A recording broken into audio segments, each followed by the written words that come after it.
How am I prepared mentally? So mentally it's a competitive fight and I've got to bring competition. So in that sense, mentally it's not just about, all right, I want to box well and all this, just win. Mentally, like win, refuse to be beat. And that's how you mentally approach the fight, just go in there with a winner's mindset. So Jake, you can fight basically anybody. You decide who your opponents are going to be. Why was this man the right opponent for right now? I think this talk has been part of the conversation, and we've always wanted to fight each other. There's been some talk back and forth for a couple of years, and my goal is to become world champion and the WBA and WBC. I don't think it's necessarily fair to AJ. I just know that I have the power and the timing. It's the shots that you don't see coming that knock people out. And I'm a tricky knockout artist that people don't give me enough credit for. I've won knockout of the year. So he has to be careful. And I do have the timing, the speed, and the tricks up my sleeve to be able to hit a shot on this guy that he doesn't see coming that can put him to sleep 1,000%. Jake Paul walked in talking like a man already planning the victory parade route and picking the music, preaching that delusional optimism gospel and promising to shock the world. Yeah, if I'm gonna be honest, I'm gonna break his face, I'm gonna break his body up, I'm gonna stomp all over him. That's my mentality, right? That's a fighter's mentality, and I know what's in my heart, I know what's in my mind, and I'm here to compete. I'm here to prove myself that I'm the better fighter, so I'm looking forward to it, and I'll do that until I finish fighting, no matter who it is. While Anthony Joshua just sat there cool as premium ice. Like, this isn't a superhero movie, this is a scheduled appointment, and Jake's the one who booked it. Who has more pressure on them going into this fight? 100% Anthony. Yeah, 1,000%. This is something that's gonna weigh on him, right? Like, because of what you said, I'm going in there, I can fight free. If he starts getting touched up and losing rounds, I think the cookie will crumble. Jake painted himself as the fearless disruptor, the guy who looks at a heavyweight king and sees a business opportunity instead of a survival instinct. And AJ replied with that quiet, polite menace that sounds like, I'll deal with this efficiently. Whatever he said, we'll see if the cookie crumbles. I don't know what to say. I'm confident in myself. Like, I'm not focusing on him, I just know what I can do, and I can't wait to show it. I'm not gonna crumble, I'm solid. I've been through wars, and I'm still standing super strong. I align myself with some of the greatest coaches and greatest fighters in the world because I have that hunger, that desire. Jake sold dreams of speed, angles, and slick footwork like he's about to audition for Dancing with the Heavyweights, and Joshua calmly spoke about pressure, patience, and making it uncomfortable, the kind of talk that makes you recheck your life choices. I don't think there's any chance in the world, knowing what Anthony Joshua is a specialist at, he's a specialist at putting knuckles through your fucking brain, and that's what he's going to try to do to Jake Paul. And anything other than that, from a 34-year-old Anthony Joshua, will make us all think it's a fixed fight. Whether or not Joshua can do it, whether or not, Jake Paul shocks the world and shows us that he really does know how to box really well and moves really good and uses his jab and blows us all away with a strategy and a lot of footwork and movement. Jake swore he'd have to be stopped by destiny itself, and AJ basically said, cool story, let's test that theory. It was hype versus homework, podcast energy versus final exam focus, and you could feel the contrast. Any secret to boxing a guy like just get him with the right hand. That's what Jake Paul's looking for, the right hand. And if he lands, he could do good damage.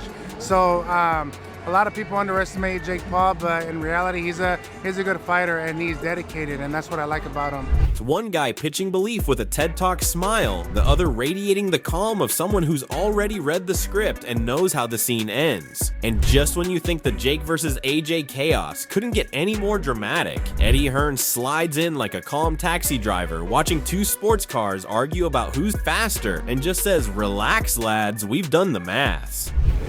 It You're quoted on record saying that you and AJ must retire if Jake Paul wins on December 19th. Stand by that? Yeah, I do. I mean,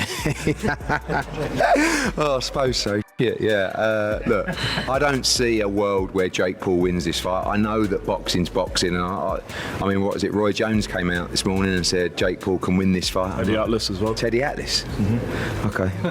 All right, now I'm a bit worried. I won't retire. AJ should retire if he loses now. I'm sitting here with you thinking, this man is talking about retirement clauses like he's discussing holiday plans, and somehow it's still absolutely savage. Eddie's basically saying if AJ loses, we're not having a press conference, we're having a farewell tour, but he delivers it so politely you almost want to applaud. And the funniest part, he's breaking down the weight situation like a personal trainer with a motivational quote poster, reminding us that a lighter AJ is a sharper AJ, which in boxing terms means less gym selfies, more nightmare fuel. You know, don't forget, AJ's never made weight before. So all of a sudden, he's tried. You know, he's been in camp for, I don't know, 2 or 3 weeks, and he's probably sitting at, I don't know, 260, 265, and it's like you got to make 245. It's 20 pounds. The weight clause and all of this is going to be an issue. It's something we have to keep our eye on. But I think AJ feels great. I think actually the lighter AJ is, the better he is. Meanwhile, Jake's still walking in with superhero confidence, and I respect it, but confidence without heavyweight seasoning is like ordering a steak with no sauce and calling it gourmet. You, me, everyone watching can feel it. This is no joke camp. AJ's treating this like a world title, and Eddie's saying it so smoothly it feels like a royal announcement. So now I'm looking at you like, place your bets and grab your popcorn, because one guy's dreaming big and the other guy's sharpening tools, and history usually sides with the craftsman who brought the toolbox, not the guy who brought the motivational speech. No, I see AJ winning this fight with ease, comprehensively, destructively, violently, and I don't see a world where Jake Paul is competitive in the fight, let alone win the fight. But luckily, AJ's not preparing in a way that he just thinks it's a joke. He's preparing for Jake Paul like he's a world title contender. Yes, it's been a little bit of a shorter camp. Yes, we've got to make weight this time around, but it doesn't matter. And just when Eddie Hearn had us in full executive mode, talking weights, clauses, and AJ moving like a precision-built machine, we slide seamlessly into Aid Oladipo territory, and suddenly the vibe shifts from boardroom seriousness to that friend who knows every boxing statistic and still brings snacks to the debate. I'm sitting here with you thinking, Aid doesn't just talk boxing, he narrates it like he's been personally wronged by every dodgy scorecard since 2009. Someone in the top 10 where AJ's taking it seriously. He's answering the questions direct that Ariel's throwing him. There was no, yeah, we're here to kind of fuck around. It's going to be easy. Give me my money. Let me run back to the UK. This was AJ's like, no, we're taking this seriously. And that ain't a good thing for Jake Paul. It isn't. And AJ is that guy anyway. Like, I would never doubt that AJ would take this seriously. But for Jake Paul, I do wonder if realization is kicking in, or maybe he is just that delusional where he doesn't care. He looks at AJ versus Jake Paul, and you can almost hear the polite disbelief in his voice, like when someone tells you they're challenging a lion to a push-up contest. And the funny part? Jake's selling dreams and confidence like a late-night infomercial, while AJ's over there looking like he sets alarms to stay disciplined. One guy's yelling, "Believe in yourself," the other guy's quietly checking torque settings on his right hand. Then Aid starts sweeping across the rest of the boxing scene, and I'm with you nodding like, yeah, this sport really said peace and quiet, and immediately canceled it. A fascinating press conference. I think one of the biggest takeaways was, and I think we knew this on the circuit anyway, that AJ had left Ben Davison, but he confirmed it. And then he said he's training with Igor. And I wish Ariel pushed him a bit more, because I have no idea who Igor is. I feel like I know quite a few people in this Alexander Usyk camp where AJ is and has been for a while now. But Igor is most certainly not Alexander Usyk's #1 trainer. So I'm guessing it's just someone in the camp. But AJ is now training with that camp. From British heavyweight scraps to world-level politics, it feels like every name is trying to headline a reality show and a fight card at the same time. But the way Ade frames it all, that's the magic. He keeps it sharp, grounded, and just self-aware enough to make you laugh without forgetting the stakes. It's like watching a seasoned coach explain chaos with a straight face, and I love it, because you and I know behind every hot take and playful jab, there's that unspoken truth. Boxing doesn't reward noise, it rewards whoever actually shows up ready. And honestly, that mix of drama, discipline, and mild insanity is exactly why we can't look away. But I will still stand firm and say AJ should, not will, should get rid of Jake Paul in one round. Should. And if he doesn't, then it's more, my questions will be more to AJ. But I'm confident AJ gets this done, and I'm confident AJ hasn't come to play around. So this isn't a case of AJ just come to kind of give the American audience a show and just, you know, make Jake Paul look silly and make Jake Paul miss. And no, I think AJ's come to do damage, collect the check, and go to Saudi and have this fight in February that Turkey's been talking about. And just as Ade had us locked into that this can't be real, but somehow it is spiral, Johnny Nelson steps in and flips the lens to full veteran mode, giving us that seasoned boxer stare like he's seen this movie before and already knows how the third act ends. I'm sat here with you thinking the same thing Johnny's thinking, Jake talking like a man who's just discovered motivational quotes and suddenly believes he can moonwalk through a heavyweight storm. Confidence is great, we love confidence, but this isn't a charity fund run. This is Anthony Joshua standing there looking like he's late for a very serious appointment. You can hear it in Johnny's tone, that polite but deadly warning, the kind that says, enjoy the moment, son, but choose your steps wisely. The fight itself, I want to see what AJ's presence in front of Jake Paul would be like, because AJ, especially when it comes to fighting, is a serious dude. And I know Jake Paul, the problem child, he can be rude, he can be in your face. Remember when he snatched Floyd Mayweather's hat?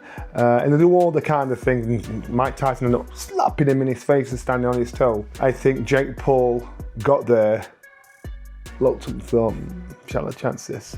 Now don't get me wrong, Jake's boldness is almost impressive in a did he really just say that type of way. He's out here selling belief, narrative, disruption, the whole Hollywood trailer package, and part of me is laughing. The other part is checking to make sure AJ's gloves are properly secured, because when Nelson reminds us that boxing isn't a playground sport, he's not joking. He's translating reality. Joshua doesn't need theatrics, he doesn't need viral moments. He just needs one clean invitation, and suddenly the conversation tone changes real quick. It's like watching someone challenge a chess grandmaster with Monopoly rules.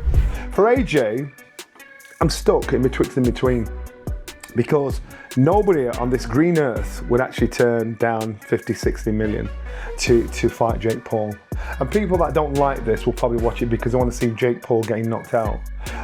So what's it say about AJ and what's it say about Jake Paul?